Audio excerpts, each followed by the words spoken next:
E seguimos com mais um capítulo do livro Mecanismos da Mediunidade. Foi psicografado por Chico Xavier e Valdo Vieira, pelo espírito de André Luiz. Ante a mediunidade. Depois de um século de mediunidade, à luz da doutrina espírita, com inequívocas provas da sobrevivência, nas quais a abnegação dos mensageiros divinos e a tolerância de muitos sensitivos foram colocadas à prova, temo-la ainda hoje incompreendida e ridicularizada. Os intelectuais vinculados ao ateísmo prático desprezam-na até agora, enquanto os cientistas que a experimentam se recolhem, quase todos, aos palanques da metapsíquica, observando-a com reserva. Junto deles, porém, os espíritas sustentam-lhe a bandeira de trabalho e revelação, conscientes de sua presença e significado perante a vida.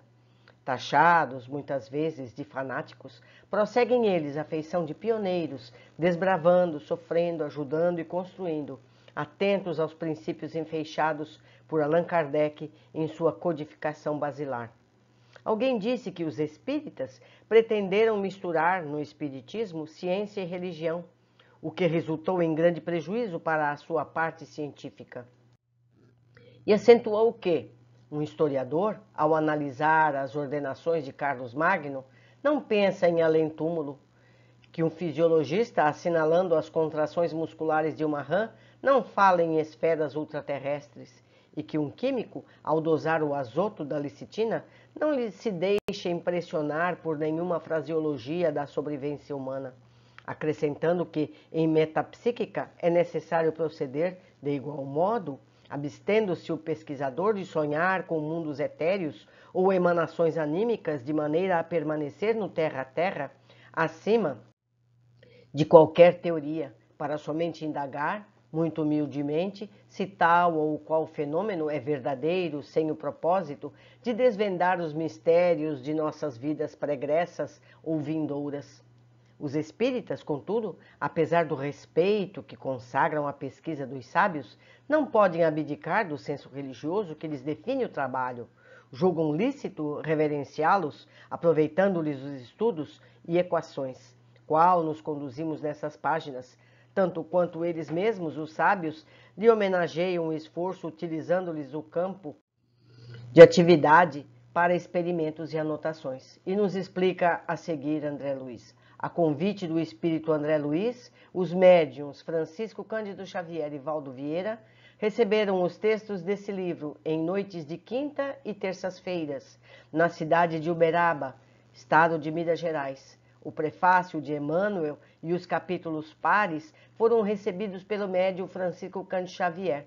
O prefácio de André Luiz e os capítulos ímpares foram recebidos pelo médium Valdo Vieira. Isso foi uma nota dos médiuns. Consideram os espíritas que o historiador, o fisiologista, o químico podem não pensar no além-túmulo, mas não conseguem avançar desprovidos de senso moral, porquanto o historiador, sem dignidade, é veículo da imprudência. O fisiologista, sem respeito para consigo próprio, quase sempre, se transforma em carrasco da vida humana. O químico desalmado facilmente se converte em agente da morte. Se caminham atentos à mensagem das esferas espirituais, isso não quer dizer se enquistem na visão de mundos etéreos para enternecimento beatífico e esterilizante, mas para se fazerem elementos úteis na edificação do mundo melhor. Se analisam as emanações anímicas, é porque desejam cooperar no aperfeiçoamento da vida espiritual do planeta, assim como na solução dos problemas do destino e da dor junto da humanidade, de modo a se esvaziar em penitenciárias e hospícios. E se algo procuram acima do terra-terra, esse algo é a educação de si mesmos, através do bem puro aos semelhantes, com o que aspiram, sem pretensão, a orientar o fenômeno a serviço dos homens, para que o fenômeno não se reduza à simples curiosidade da inteligência. Quanto mais investiga a natureza, mais se convence o homem de que vive num reino de ondas transfiguradas em luz, eletricidade, calor, ou matéria, segundo o padrão vibratório em que se exprimam. Existem, no entanto, outras manifestações da luz, da eletricidade, do calor e da matéria, desconhecidas nas faixas de evolução humana, das quais, por enquanto, somente poderemos recolher informações pelas vias do espírito. Prevenindo qualquer observação da crítica construtiva, lealmente declaramos haver recorrido a diversos trabalhos de divulgação científica do mundo contemporâneo, para tornar a substância espírita deste livro mais seguramente compreendida pela generalidade dos leitores, como quem se utiliza da estrada de todos para atingir a meta em vista, sem maiores dificuldades para os companheiros de excursão. Aliás, quanto aos apontamentos científicos humanos, é preciso reconhecer-lhes o caráter passageiro no que se refere à definição e nomenclatura, atento às circunstâncias de experimentação constante induz os cientistas de um século a considerar muitas vezes como superado o trabalho dos cientistas que os precederam. Assim, as notas dessa natureza, neste volume, tomadas naturalmente ao acervo de informações e deduções dos estudiosos da atualidade terrestre, valem aqui por vestimenta necessária, mas transitória, da explicação espírita da mediunidade, que é, no presente livro, o corpo de ideias a ser apresentado. Não podemos esquecer a obrigação de cultuar a mediunidade e acrisolá-la, aparelhando-nos com os recursos precisos ao conhecimento de nós mesmos.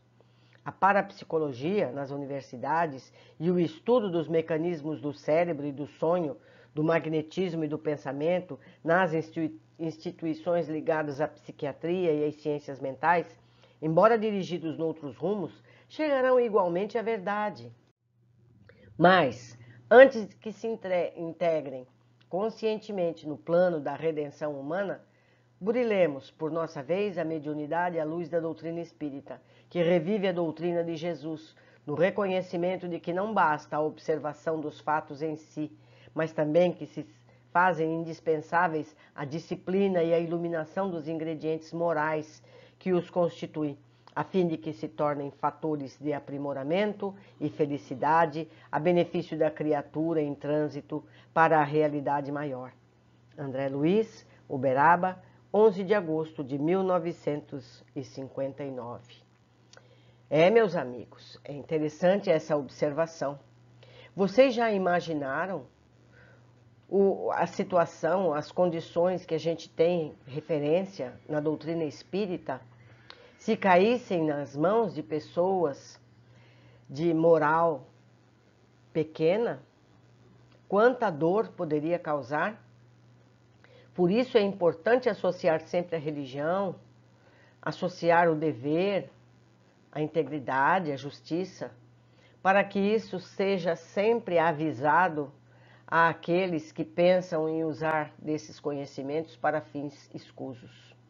Ficamos por aqui hoje e eu aguardo todos vocês no próximo capítulo.